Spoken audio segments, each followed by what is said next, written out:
Қайырлы күн, құрметті ұстаздар және оқушылар. Бүгін сіздер облыстық зағип және нашар көретін азаматтарға арналған арнаулы кітапханасына 15 қазан халықаралық ақтаяқ күніне орай өткізілгелі отырған ақтаяқ кедергісіз жол деп аталатын инклюзия сағатына келіп отырсыздар. Олай болса, кітапханамызға қош келдіңіздер.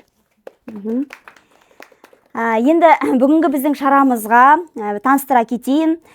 Назарбаев зияткерлік мектебімен қоса Сәкен Сейфуллин атындағы нөмірі 11-ші мектеп лицейінің оқушылары және ұстаздары қатысып отыр. Бір-бірімізге қошемет көрсетіп қояйық.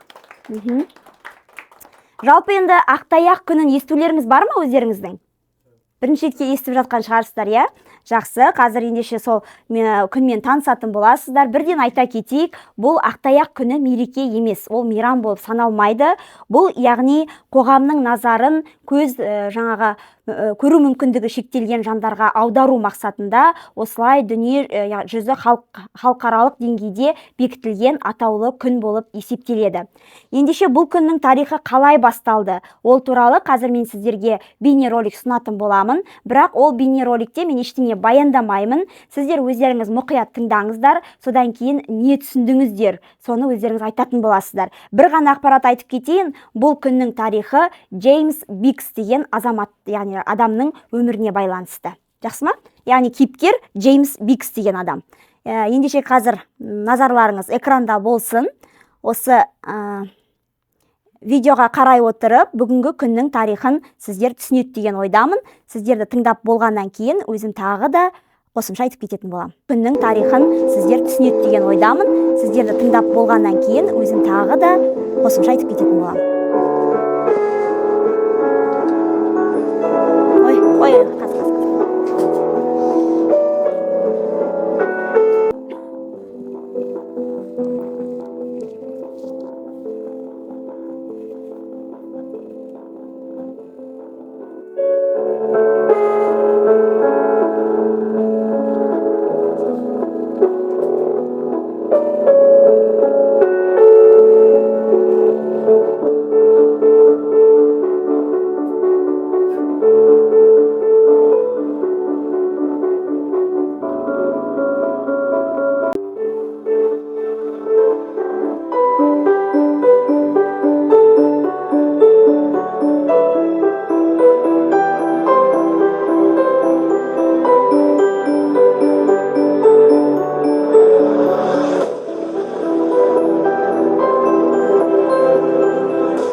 Ал бұл яғни тарихы туралы болатын кім не түсінді?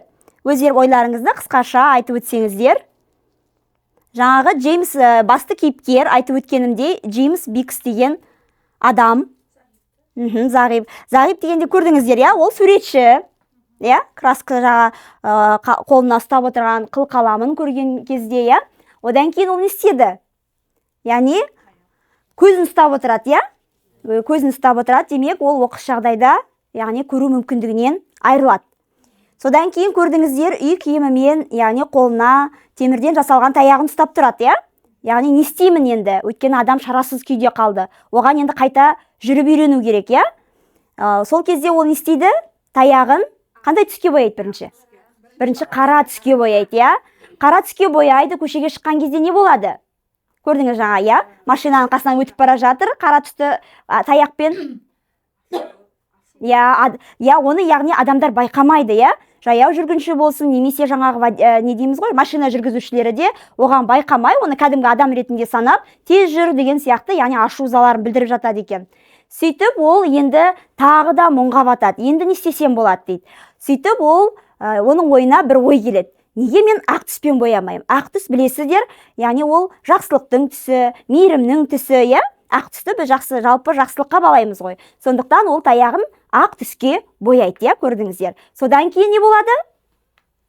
Я, оны байқай бастайды, я. Жаңа көрсеңіздер, машина жүргізушісінің көңіл күйінен, яғни оған жол беріп жатыр, я. Жаяу жүргіншілерде оның көзі көрмейтін адам екенін байқап, оған жаңағы қоғамда жалпы қоғамдық орындарда жүріп тұруына мүмкіндік жасап, барынша жаңаға көмектесіп жатады екен.